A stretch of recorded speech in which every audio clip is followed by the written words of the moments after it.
My name is Peter Young, and I'm one of the uh, Yale Career Panel committee members, along with three other alumni. And I'm very, very pleased to welcome all of you to this, the eighth Yale Career Fireside Chat, featuring a very renowned entrepreneur, serial entrepreneur, Kevin Ryan. I want to take just a few minutes just to talk about the history of the series and also how we're going to conduct this 1 hour. This is the eighth in a series of fireside chats covering career-related issues. We also have a separate Yale Career Panels series on a candid view of professions, which we just had our 38th one about a week or so ago. So it all started in 2012 when a group of us felt very frustrated when we were recruiting at Yale because a lot of the students we were talking to had very distorted views of different professions. And it was very frustrating because the kids were really smart, but even a smart kid with bad information may end up making the wrong decision. And a lot of it distortions because of movies and TV, shows and the legal ones where you win a case every 30 minutes. This is not the real world. So a group of us decided that we would volunteer and put these together in order to try to help students and young alumni, because after all, many people make career changes well past when they graduate from Yale, to help them understand both the good and the bad. And in the end of the day, the most important thing is not a particular profession, but whether it really fits you personally. And I would just encourage all of you that even though this series is very helpful in terms of giving you information that's candid, the most important thing is to make sure you understand yourself. Because again, in the end of the day, it's a fit between you as a person in a candid way with the profession. Entrepreneurism is the topic for this fireside chat. It's been both an intriguing and exciting career for Yale students for many years, but there's been particular interest more recently because of so many of the developments and so many well-known companies that have been established in the last 10 or 15 years that have created a lot of value and captured the attention of many people. The purpose here is really to help you know about startups and yourself, but also understand some things like, what are the key kinds of things that you look for a successful startup? Where are you going to fit in and where would you not fit in? And how has the entrepreneurial landscape changed over time in terms of keys to success? We're very privileged to have Kevin Ryan, who I've known for a number of years. He is well known in the industry. He's somewhat unusual because he was very loyal to New York when everybody said, well, startups have to be on the West Coast, right? And yet you established, and now, of course, everyone thinks startups in New York are the big deal. But I think he got involved when it really wasn't so fashionable to do startups in New York. I'm not going to read through his entire resume because then we'll use up the entire hour. But really, he's distinguished by the fact that he has been involved with so many startups. Not all have been successful. Some have been very successful. Others have been challenging, but it's the nature of startups. He led DoubleClick from its growth from a 20-person startup to a publicly traded company, and was president and later CEO. But he's involved with so many startups such as Guild, MongoDB, Business Insider, Zola, Nomad Health, and AliCorp, which is what he is currently the CEO and founder of. He also is very civic-minded. He is involved with a long list of things, about as long as a list of his startups, helping people, whether it's Human Rights Watch or Foreign Affairs or Doctors Without Borders. I have to tell you, I'm just trying to figure out, Kevin, when you actually get to sleep, which I've decided that you don't. So that must have been one of those things you learned at Yale, right? The last thing I want to say is that what we're going to do is I have a set of questions that I'm going to walk Kevin through. It's going to be kind of a fireside chat. And then what I'd encourage all of you to do is to pose questions to Kevin. And the way you do that, unfortunately, in Zoom land, you do it by the Q&A function or the chat function. And you can start asking questions, while we're doing the fireside chat. And then we're going to make sure there's 10 or 15 minutes at the end to address your questions. So with that, Kevin, I'd like to start out by saying, everybody knows all about what you did after you graduated from Yale and so forth. Tell me a little about where you grew up, and was there anything in your upbringing that sort of presaged what your career was going to be like? Well, first of all, excited to be here because happy to do things that are linked to Yale, and happy to talk about entrepreneurship. Those have been two big factors in my life, and this brings them together. So yeah, in my growing up, we moved around a fair amount.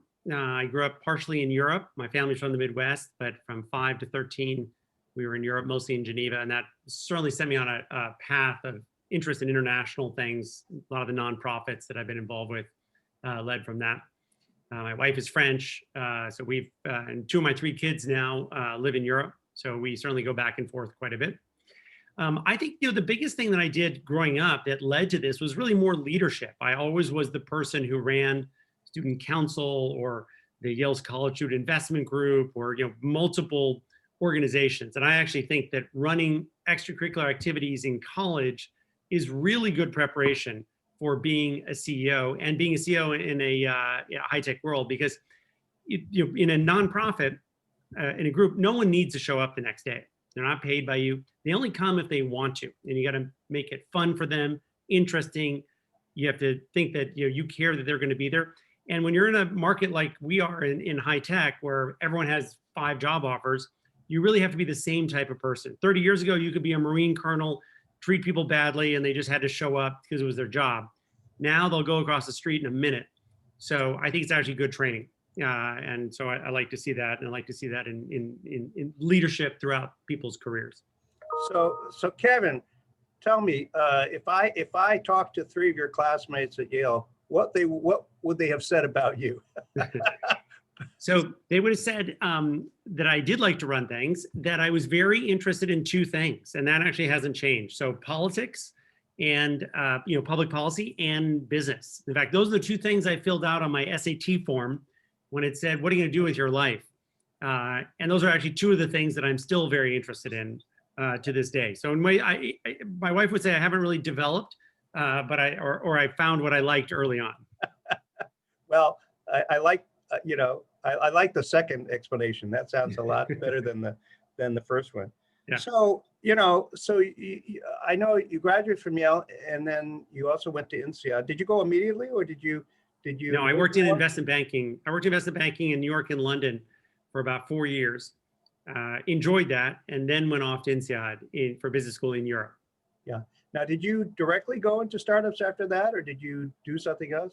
No, I did 2.5 years at Euro Disney. It was launching right as I graduated in Paris, which I didn't like that much. It was too big a company, so I didn't enjoy that as much.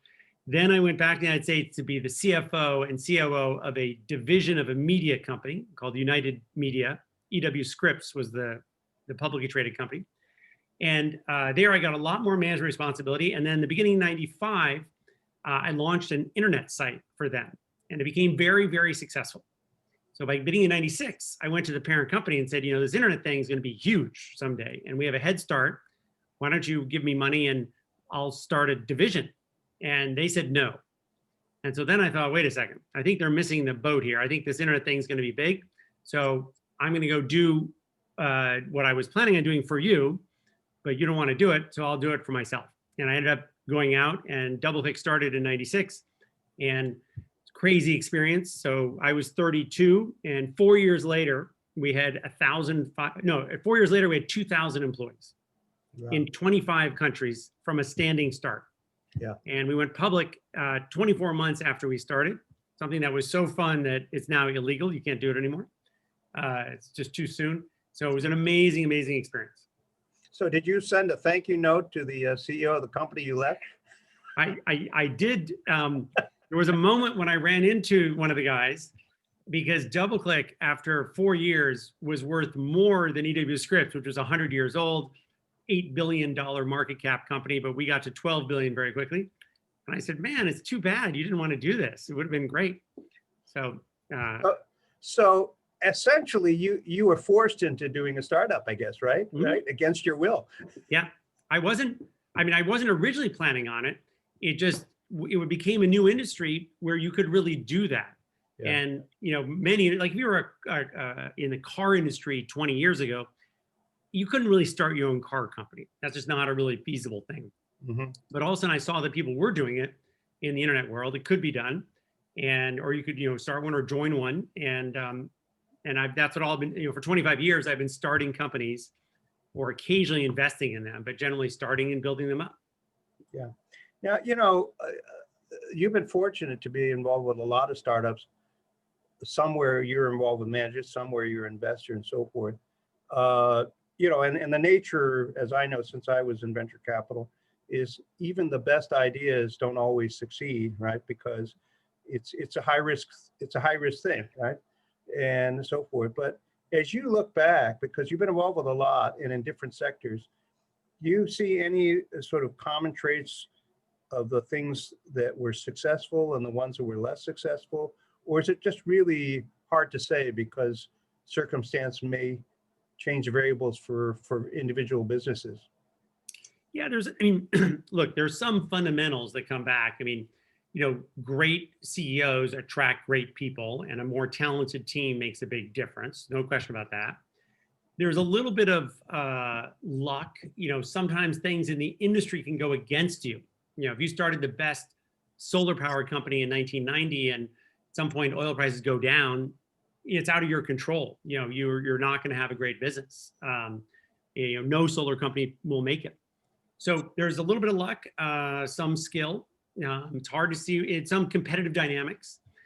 Business Insider became very successful, partly because no one else thought it would work, and so no one started a competitor. There was no person right across from us. And other things that becomes very competitive, hard to make money. DoubleClick, we got ahead of everyone, but we had 37 competitors after 3 years. And luckily, after 2000, when things fell apart, most of them got wiped out. We had raised a lot of money, and so we survived. So these things are hard to forecast and hard to predict, but both basically a good idea and a great team will go a long ways. Yeah. Well, I remember when I was J.H. Whitney, Benno Schmidt, who was a senior partner there, I remember asking him, I said, well, do you have any pearls of wisdom? And he said, there are two things. He said, one is if you have an A team, they'll take a B product and make it an A product. But if you have a B team, they'll take an A product and make it something B or less. Yeah. His other phrase was, no, don't spend a lot of time on something that you're not going to do, right? Which I thought was a particularly interesting thing. But is there sort of any other common things on that? Because I guess you've done different things. So, did these ideas come to you? Did you think of the ideas and say, hey, look, based on my experience, I think this is the right time and place for this technology or for this service? Yeah, I think there's some pattern recognition over time of seeing trends. And so one of the things I'm always thinking about, like with my team right now, is let's talk about what 2025 to 2030 is going to look like. And that's a hard challenge because most of us don't think about that. It's very easy to see, what's happening with COVID right now. But, by 2025, I'm assuming COVID's completely gone. So that's not even relevant to anything I do. When I build a company, it takes 5 to 10 years to get to real scale. My biggest company that I've co-founded is Mongo, which is a $20 billion market cap company. But, we started it 13 years ago and, went for 3.5 years without any revenue whatsoever. It's a very hard, it's a database company. It's a very hard thing to build.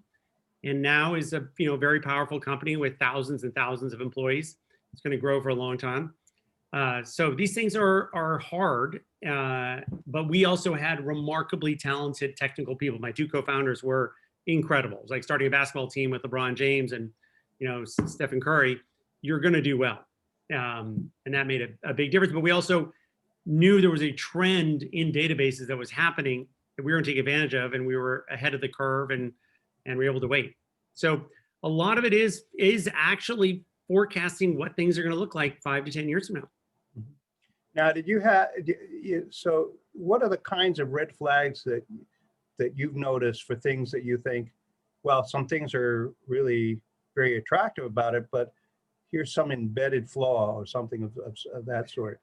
Yeah, a lot of times you just can't, even though there's a trend, you're not sure how you're going to do a better job than other people. So if you start a COVID testing clinic right now, yes, it'll be very successful for the first 2 months. But once there's 10 of them, it's just going to be like a nail salon or something. It's pretty easy to do, and I doubt it lasts forever. And so you want to stay away from that. There are people making a lot of money right now doing that, but I would never touch something like that. Yeah, well, certainly example is there are more Zoom copycats now than flavors of ice cream. I mean, it's just amazing. And obviously they can't succeed, right? Unless they have, if you come up with something that's differentiated and is better than Zoom in some way, maybe, but I don't see it yet. One thing you do see over time, which is interesting, is, when the sector gets bigger and bigger, it starts to segment into smaller and smaller areas that are big enough to support businesses. So, there once was a Craigslist. Now there's 20 companies that have taken each one category of Craigslist, done a better job, and even that's starting to happen to them as well. Mm-hmm. Think of print publishing. There was Time Magazine, and then someone said, I want more sports, so Sports Illustrated. And then someone said, I want basketball, so it was Basketball Weekly. So these things get bigger over time. Yeah, that's right. Now, one thing is personal fit, right? And one of the things that many people observe is someone who's a good manager isn't necessarily a good manager for any company, right? Mm-hmm. And also, there's some people who are just better working in companies in the early stages, but they really struggle when the business gets to a certain stage, or vice versa, right? I mean, there's some people classically were fantastic startup people, but once it got to a certain stage, the skills they had to really motivate people in a startup and this tenaciously actually turned against them sometimes, right? Do you feel that way? And if so, how have you applied that to yourself? Yeah. So first of all, in a company that grows really quickly, it's a very difficult process. So you hire, Bill or Mary to, so they're running a 10-person sales team, and then all of a sudden it's a 100-person sales team a year later, and that's too fast for them. And so all of a sudden you're going to need someone who's been managing a 100 or 200-person sales team for another company, and it's a difficult conversation for that person. Mm-hmm. And that's a judgment call on the managerial side. But you generally feel it when the people working for that person are starting to complain, not feel like they're getting back to them. They're not scaling. They're not attracting good people. But you never know. I mean, you hate to abandon the people who were there in the beginning. On the other hand, you can't keep people too long. And unfortunately, that's not a black and white answer. It's a judgment call, and you got to make it quickly. You got to make it very quickly. Yeah, that's right. I remember talking to one CEO who was a very successful entrepreneur, and I said, "What was your biggest mistake?" He said, "My biggest mistake in the early years is I would hire my best friends." Hmm? He said, one, usually they weren't the best people for that job, but two is trying to tell them it wasn't going to work was particularly painful. So I think you just got to get the best people for that. One of the things is I'm sure that you've gone through this process of having to pivot, right? A lot. And, actually, if you study some of the really successful startups, like Instagram, for example, I remember hearing the founders of Instagram talk, and they said, we were building something totally different. And then we hit a wall and it just wasn't working. And we could have just stopped, but we said, okay, we have some pieces here. Maybe we'll go in a different direction. And they created Instagram, and then sold it. So have you been through the same thing with your companies, and where some concept isn't working, but you said, rather than give up, how do I pivot this to something else? Actually, yeah. I mean, Mongo is an example of that. When we started Mongo, it was with a very good idea in mind. It was essentially cloud computing infrastructure, and building the database was one component of that. And so this was actually less a specific pivot than we dropped 75% of what we were doing to only focus on one area. Because it was going very well. We had a lot of potential, and we weren't sure it was going to work. Yeah, and it did. Look, that's one of the most important things in the internet space, is to get a product out there very quickly. And you learn from your customers. They start to tell you what they find is good and what they don't find. And sometimes it surprises you. You had things in your own mind. So, when I started Gilt, it was women's clothing at a discount. And then all of a sudden I launched travel, I launched home. I never planned on doing that in the beginning, but our customers were actually calling us and saying, by the way, if you had travel, I would buy it. I was like, really? And the answer was yes. We sold $100 million worth of travel. No one in the entire country sells women's clothing and luxury hotels. Yeah. That doesn't make any sense, but it did in our brand, and it worked pretty well. Yeah, that's right. Well, part of the problem of doing something new is that your customers may tell you what they want, but they may not know what they want, right? Yeah. The famous quote from Steve Jobs, he says, I never talk to customers because they don't know what they really want. And I just got to trust my instinct that I'm building something that they are going to want once they, and that customers often just have bad judgment. What they say they want turns out not really what they want, right? Well, I think the Henry Ford line is, my customers would have told me to build a faster horse. And they didn't know they wanted a car. Yeah, no, that's right. So now, we've got a large number of Yale students and alumni online. And, if you were talking to each one-on-one, what advice would you give to them about, does it make sense to be an entrepreneur? And recognizing that also the people in the audience are probably different ages, right? Different skills, different degrees that they got and so forth, different personalities, obviously, right? So what would you, imagine that, 5 or 6 of them come in, and one at a time they, come and sit in front of you at your desk, and you're certainly currently in France, so they would probably love to do that, right? Yeah. What kind of advice would you give to these folks? So in general, certainly for the people who are in their 20s and 30s, I think you want to get yourself to an industry that you like, but in the part of the industry that is really evolving and maturing. You don't realize that if you're in a no growth area, your career is going to go very badly. People who are now 40, 45 and who sell print advertising and were very good at it, their career is in a lot of trouble now. Who's going to hire them? What are they going to do? They have 20 years left. So they made some wrong decisions 5 years ago and 10 years ago. They should have switched into, if they're selling ads, into internet ad sales. And so within your area, there's going to be more growth in consumer goods coming out of a lot of the startups, the Dollar Shave Clubs, the Harrys, the Warby Parkers. Then there's going to be growth coming out of the, Procter and Gamble's.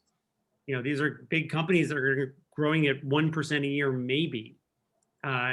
And that's not where the future is. That's not where you're going to get more responsibility. That's not what's attracting the top people today. Look at where the Harvard Business School class is going this year. They're not going to huge companies, only a few people. They're going to startups or to technology companies that are evolving. So, healthcare and technology, and then within technology, every industry is if you're a lawyer, what's important in your field right now is the technology that law firms are using. There are exciting things happening in every industry. You need to get to that place, or you're going to be sorry.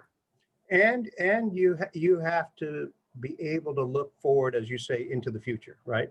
Yeah. which is hard to do. But and unfortunately, large companies, the leaders, the sad thing is they end up buying all these startups and so forth. And you wonder, well, they could have done that themselves, right? Just like the company that left, they could have done it. They did it, and yet, they don't, right? Because they try to sell faster horses, right? When we started Business Insider, everyone, hated the idea. People at the Wall Street Journal hated the idea. Now the traffic on Business Insider is now 6 times greater than the Wall Street Journal, Fortune, any of these places. And so they could have done it. They're obviously a better place. And by the way, we only spent we sold the company 5 years ago, but in the first 9 years to get to that place, we spent $30 million. So for a large company, that's a tiny amount of money. Right. They could have done it, but they just didn't have the innovative thinking. They didn't have the right people. They didn't have the right cost structure. They just can't do it. One of the most fascinating things is that almost none of the top 100 websites in the United States were started by a large company. Right. Right. I think close to zero. Yeah. Even though they could have. Yeah. No, that's right. And I remember I put together a dinner of like 12 CEOs, and we were talking about this disruptive change and how do you anticipate it. And our conclusion was very few established companies are willing to pivot dramatically and change. A great success story of that was Netflix. I mean, Netflix was think about it. They were mailing DVDs around, right? Yeah. But the CEO said, something, I'm going to be out of business because the bandwidth's going to go up and I'm going to be out of business. So if someone's going to put me out of business, I might as well put myself out of business. And he did. And people thought he was crazy, right? They said, you got this nice business, you're making a lot of money. And, but he did. But that's rare, I would think, right? Yes. That's right. Now, do you feel would you give different advice for people of different ages? In other words, yeah. Mm-hmm. Yeah. I mean, look, obviously it depends on the person, but if, someone I'm 57, someone who's 50, they by that point generally have picked their industry. And so it's hard to dramatically change that. They built up a lot of expertise. Hopefully they can find some opportunity in their space, whether it's financial services, whether it's consumer goods, and do something that's a little bit more interesting. I think the big thing is that when you work in a big company world, it's all about, the seniority of the title and your salary. If you're joining a smaller company or starting something, it's about neither one of those things. And you've got to be willing to accept that and accept that it's going to be riskier and more fun. And you're going to go for it. So, but I think there are lots of people. I believe that almost anyone can be an entrepreneur. Someone who's worked at J. Walter Thompson for 25 years could break away, take their top 3 clients with them, and start an agency if they wanted to. Yeah. That's completely doable. Yeah. They know how to do it. So do you think, now if we focus on one part of the audience here, which are Yale undergraduates and seniors and so forth, do you think they should get involved with startups, or it depends upon the person? I think a lot more people should. Almost anyone can. I think a really interesting thing for people in their 20s as a first move, whether it's out of college or even right out of business school, is to join a promising early stage company, not a 5-person company, but a 30 to 50 to 100-person company that's growing really quickly, that's been funded, because you're going to get close enough to see how a company gets built. And there's still a lot of upside left. If you had been the 100th employee at Mongo, that was $20 billion in value ago. You would have done great. Mm-hmm. So the key is choose the place you want to work as if you were an investor. Not, am I going to get $5,000 more than my old job, but in a company that's mediocre. Yeah. Anyone who joined Google or any successful company early on was happy with that decision. Yeah. So that's what people need to focus on. Plus, you learn a different set of things if the thing is already up and running, right? Than if you're absolutely the second person, right? Look, the reality is the first 2 years, year and a half of most startups is all about the product. There aren't even jobs for marketing people. There aren't jobs for HR. There aren't jobs for finance people because there's no revenue yet. So it's not the right place for everyone. But a 50-person company, you can see it. And then, that happened to me in some ways. And then I saw that whole process and thought, you know what, I can start my own thing from scratch. And the next time you do that yourself. Yeah, that's right. Are there any, so you basically feel any age is a good time, unless it's you're sort of set in your ways, but how you get in, your advice about how to get in might be different, right? Yeah, it's hard how to get in. It's, you've got to find something where you're a fit for, that you're bringing something to the table. When someone comes to me after they've been working at Procter & Gamble for 8 years, we rarely would hire that person. They don't have the right skills for us. They've been used to huge budgets, moving market share from 44.1% to 44.3%. That's not very valuable. We need doers. People are getting stuff done or moving it forward. And so too many years in a big company is the one thing that most people in the startup world will shy away from. Yeah, that's interesting. The other thing is, Yale's come in all different shapes and sizes, not just in terms of skills, but personality things. Are there any traits that you say, hey, if this is you really ought to go for it, or any personal traits you say, if this is you, you really, really shouldn't think about it, right? Look, I think there's too much focus on the iconic entrepreneur, the sort of Mark Zuckerberg or Steve Jobs, sometimes, dropping out of college because they're so committed to it. That's actually not the typical entrepreneur. The typical entrepreneur is that guy from J. Walter Thompson who either gets fired or decides one day to break off and starts his own thing and does it. In some ways, you're an example of someone who, had investment banking experience and started his own investment bank, or, did it, a little bit later in life, not in your 20s. And because you know what you're doing, you had great relationships, you had industry knowledge, you brought those things together and then started something successful. Yeah, that made sense. That's a more typical entrepreneur. Yeah, and actually, your comment from before certainly would apply to us, which is we rarely want to hire someone who's very successful at a large investment bank because they rely too much on the institution. They don't know how to be entrepreneurial and whatever. And it doesn't mean we say no. In fact, the best is somebody who, say, was head of an industry group at Morgan Stanley and then went to some other startup that didn't work out, but did all right, and then called us. Then that they've gone through this, the experience that is sort of a re-education, right? Mm-hmm. Yeah. Now, I sort of asked this question before, but I want to ask it again because this is probably on the minds of a lot of people in the audience is, we're going through a terrible time, right? In terms of the economy, in terms of the pandemic and so forth. Is this a good time or a bad time to be involved? Sorry, but the other is it a good time or bad time depending on what area we're talking about, right? Because right now, for example, the economy, some parts of the economy are doing terribly, right? Like, cruise lines and movie theaters, and others are doing quite well. By the way, if you're make toilet paper, you're doing extremely well, for example, right? So, any nuanced answer to the question of, is this the right time, but also where? Oh, yeah. So first of all, it's completely irrelevant what the economy is doing right now as to whether or not you should start a business. Mm-hmm. Even if you said to me, like I'm actually, one of the companies I'm starting is an immersive entertainment company. Mm-hmm. So, people come in, theater, actors in the room. So that's, if it were going to launch next month, that would be the worst idea on the planet because no one's going to do that.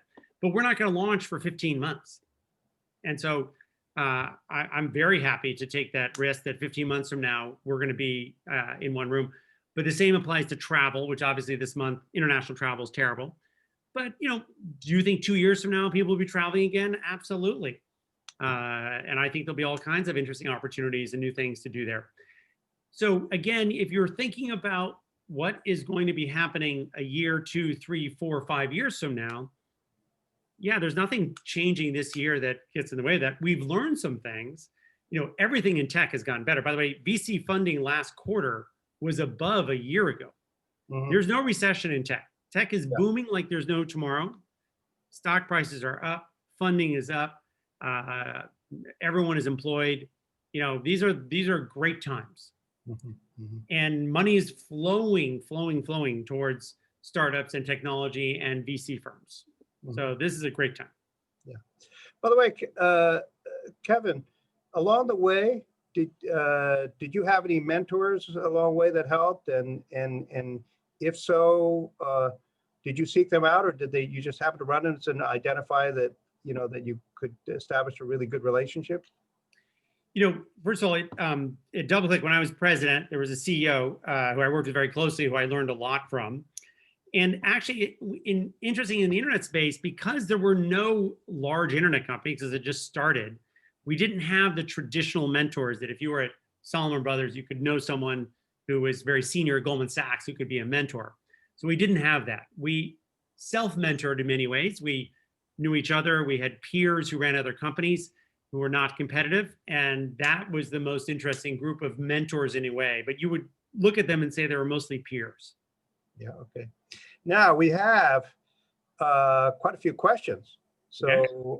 I'm gonna pose them and you can take them or not take them. So first comes from an anonymous attendee, says, do you have any advice as to how to recruit the best fit candidate for a role? Any unique recruiting tips?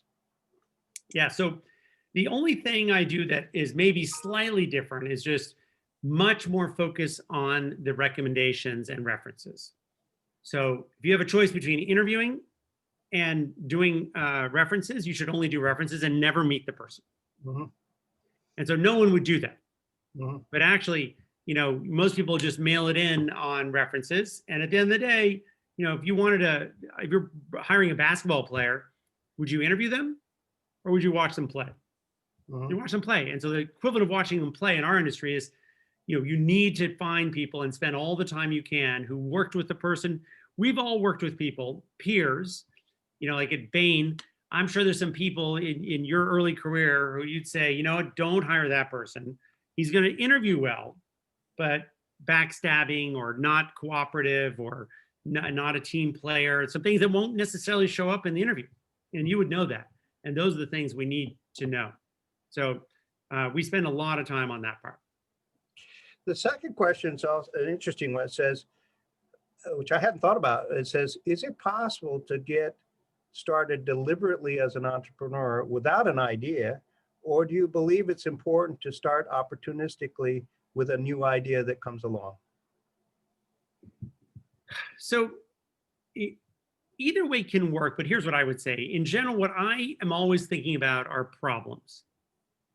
So most people just don't realize there's a problem.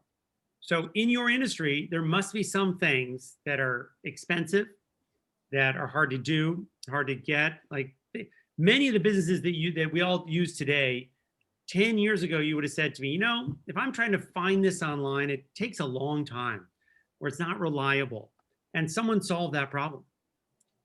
And that's true almost everywhere, but you have to realize that even like Starbucks, $5 for a cup of coffee that costs 40 cents to make, that's a problem.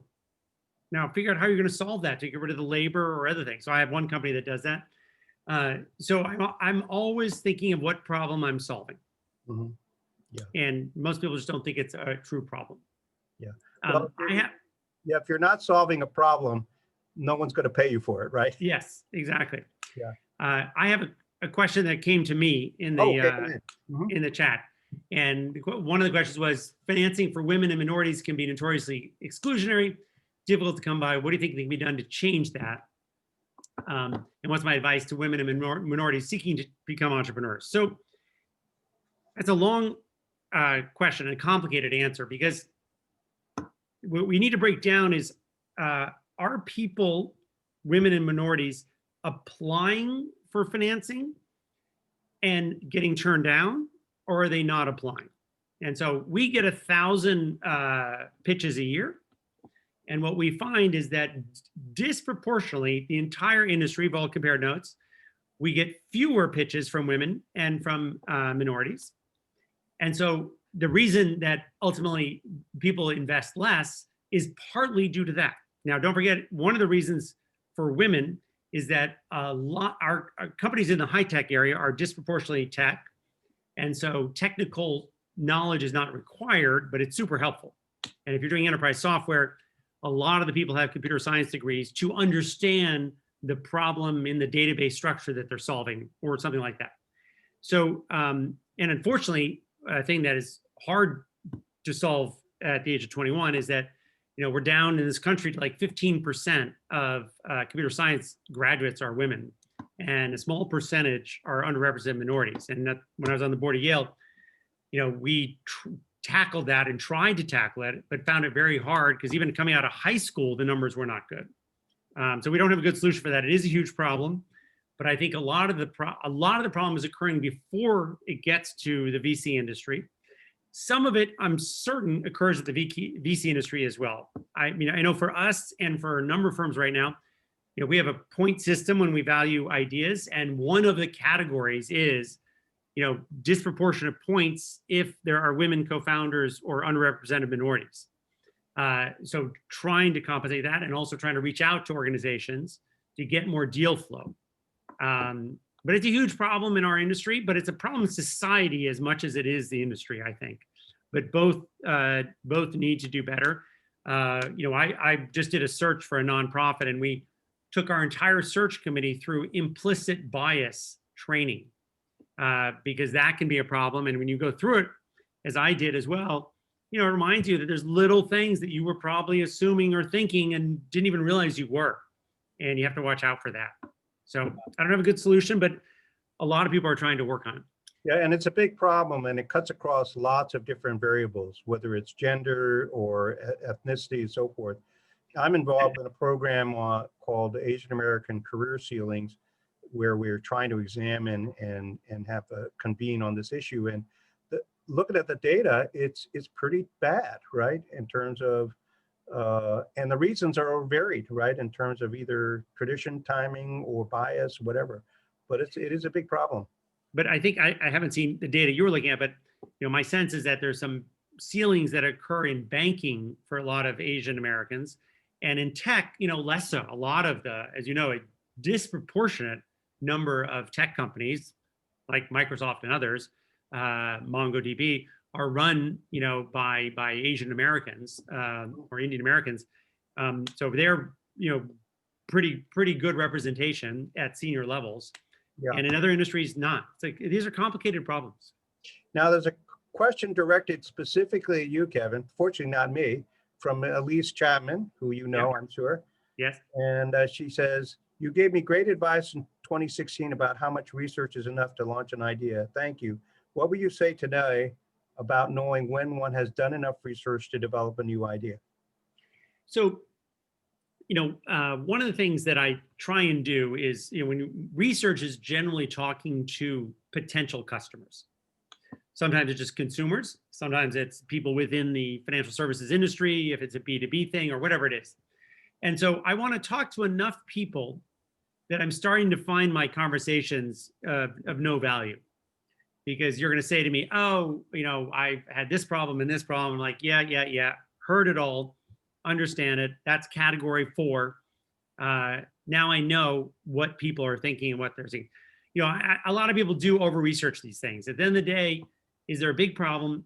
And do you have a vision that you can create a product that's better than what's out there?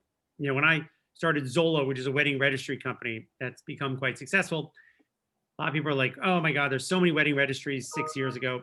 But I felt like we could offer a wider variety of products. And 6 years later, we're doing hundreds of millions of dollars a year this year because it really was differentiated and we could compete with other people.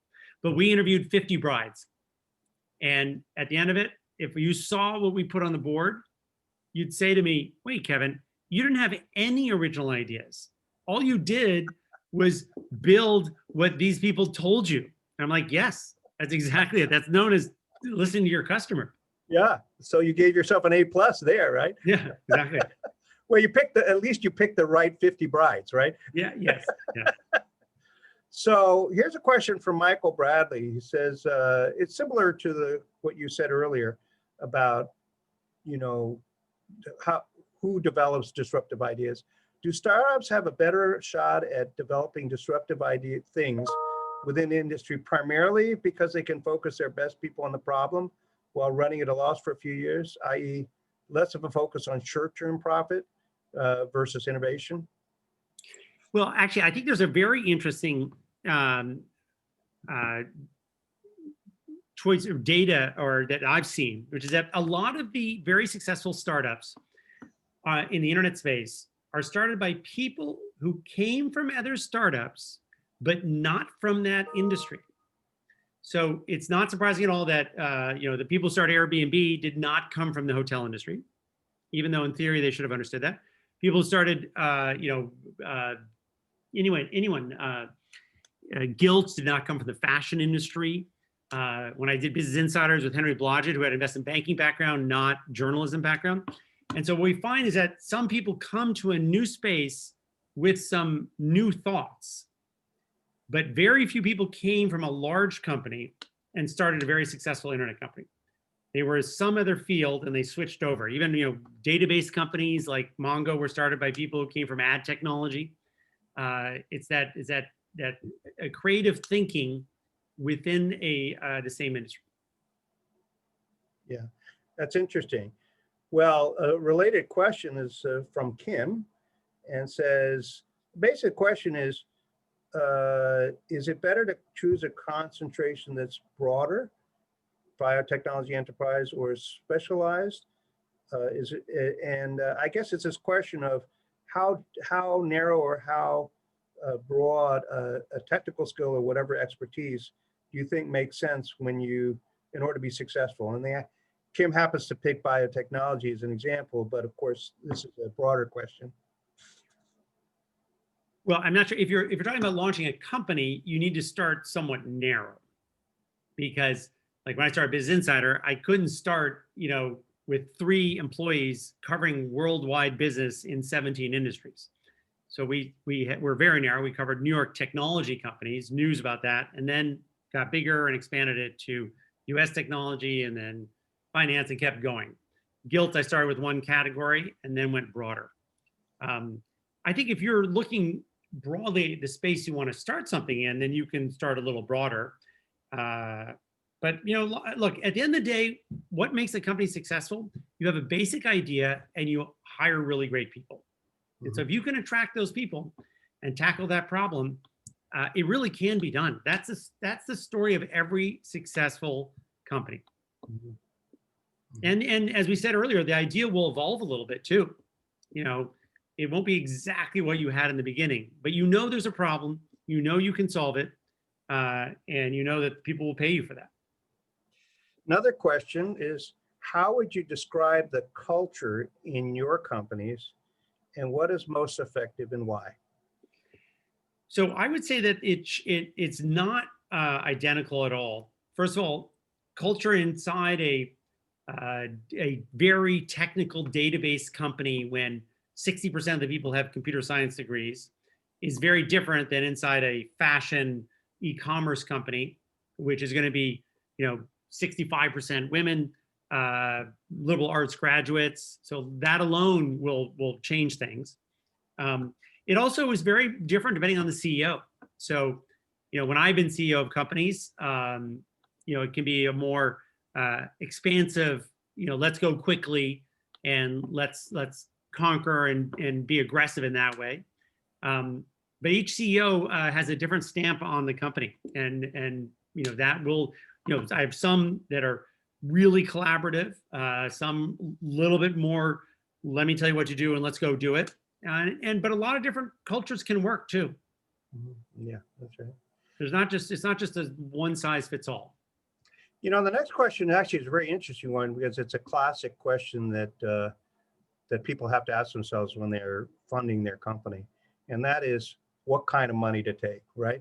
Mm-hmm. And I know I'm probably people have asked you many times, there's venture money, there's angels, there's, family office or whatever. So this question from one is, how do you feel about venture funding? And did you take it for your startups, which we know you did some, or have you done bootstrap businesses? And I guess really the question is, what are the pros and cons of the different types of equity funding? Yeah, no, I have a more prescriptive answer for this one in terms of the companies that, you read about and that I start, which is you actually don't have that many choices. Meaning, in the very beginning, you're going to have to take mostly angel funding. Mm-hmm. The moment it's a question of size. If you need $3 to $5 million, unless you know a ton of wealthy people, that's a lot of money to raise from your friends. So you need to go to a VC for that amount of money. And then, of course, post that, you have to go to that. If you're raising a $20 million round, you need to go to a VC fund. Mongo is an example. We did multiple financing rounds. We raised $500 million before going public. So, unless you have better friends than I do, that's not going to come from your friends. Mm-hmm. So when you're raising 100,000, 200,000, 300,000, yes, that's going to come from your friends. Anyone you know, someone in the industry, someone you've met in your past to do that. There aren't that many, a couple people crowdfund, but that's tiny percentage of the overall industry. So those are really your choices. Mm-hmm. Did you ever raise money from family offices or is it mainly from venture firms? Now it's better now. I would say 10 years ago, family offices didn't generally invest in venture capital directly. They put money into funds. So many of the investors in a Sequoia or in a Union Square Ventures are going to be family offices. Mm-hmm. But now they're starting to do more and more of that. But I generally don't. They don't write big enough checks. So I tend not to, but I'm open to it. Mm-hmm. So I have one question here on reference checking, because I mentioned the reference checking. And look, I think it's not easy because if I call you, let me give you an example. Someone called me and said, Kevin, someone's going to call you for a reference, who's a friend of mine, and would you do me a favor and give them an honest reference? And what that was very clever is because it switched it. If some random person calls me and says, what did you think of Bill, who used to work at one of my companies? I don't know you, so I don't have any loyalty to you. And I know Bill, and he wasn't that great, but he was okay. And so I'm not going to diss Bill. And so I'll tell you he's okay. But if you're a friend of mine, then I can't say Bill was great. I got to tell you the truth. I owe it to you. So I need to do all the work to get to the person who's a friend of a friend and really try and build a relationship so that you're going to tell me the right things. The other thing is you never know if they're telling you the right things. So you want to have multiple calls. But if 4 people in a row say, once in a while he can be challenging, working with women or something, then I'm like, you know what? I bet we have a problem here. This is coming up one way or another. And so that's important. Mm-hmm. I have one other, I'll answer one more question here on how did I found a technical company like Mongo without a technical background. And I never could have done it without 2 co-founders who were deeply technical, who had worked for me at DoubleClick. One was CTO and co-founder, and one was our most brilliant young engineer. So again, think of it as a football team.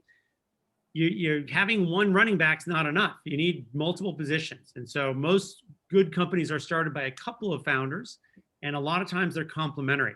And so we had a very complementary team, and that worked out well, and it's why we were successful. But did you at times, if you thought the technology guru was off track, how did you deal with that if you weren't the technology person? No, I never did. And I always knew it. I looked at it like if we had a basketball team right now and it's the last second of the game and, LeBron James is on our team, we're going to give him the ball and we're all going to feel good about it. There's no guarantee he's going to score, but I doubt any one of us is going to say, no, let's give Kevin Ryan the ball instead of LeBron James. You're like, no, we know we've made the right decision. He's going to make that call. And so those 2 guys made the calls, and I had to assume in the way that if you're I don't know, on a good football team, your quarterback, he's the one that's got to throw the ball. He's your best bet. I'm not going to second guess that. Mm-hmm. And I guess one last question I'll have is, you've been backers of companies, you've been CEOs of companies and so forth. When do you know that a CEO who's in a company that you've invested in isn't going to make it? How long do you go, and how do you figure out whether really it's just not going to work? Yeah, it's a very hard problem, and I don't know that I've always gotten it right. Sometimes I feel like I wait too long, but generally the management team working for that person knows. Mm-hmm. They can feel it, and so if I start to see turnover there, one of the things I make sure I do exit interviews with anyone who works for one of the CEOs of any of the 40 companies, because you pick up information there. When people start to leave, when they start to not have confidence, they know what's going on. They have shares in the company, and so they're starting to vote with their feet. And so that's one big warning sign. Obviously, missing numbers is another one, but that's more obvious. And then there's a judgment call. Sometimes you think they did a good job till now, but they're not going to be able to step up to the next level. And you never know if you're right. Yeah. Well, we've got a few more questions, but we've reached the end of the hour, and we pride ourselves on starting on time and ending on time. I want to say, given that our objective was to allow the audience to really learn some very important insights that otherwise wouldn't get about personal characteristics, how to make the right decision, so forth, I think this fireside chat has been very successful. And I want to thank you, Kevin, for devoting this time for us. I think you've done a terrific job, and I hope, I guess they can't all clap, and if they did, you wouldn't hear them because we're in virtual, but if we all could hear them clap, we would hear a lot of thunderous applause. I want to thank you very much. And those of you who are in the audience, oh, there we go. We got some compliments coming up in the chat thing. So, okay, that's the equivalent of clapping. I want to thank the audience. This is recorded. It'll be posted at yalecareerpanels.com. If it's like Netflix and you want to watch it 4 or 5 times, right? You'll be able to do that. We have some upcoming in January. We have one on the sales function, which is often maligned but important function in any company. And we'll also have one on the legal profession and investment banking in the spring. So I want to thank you again, Kevin, for a wonderful job. I am envious that you are in southern France. But I also want to thank you particularly because most of you don't realize that it is now midnight where Kevin is. So he's showing his dedication to his alma mater. So thank you very much, Kevin. And I really appreciate it. No, thank you. Always great to do it. See you guys soon.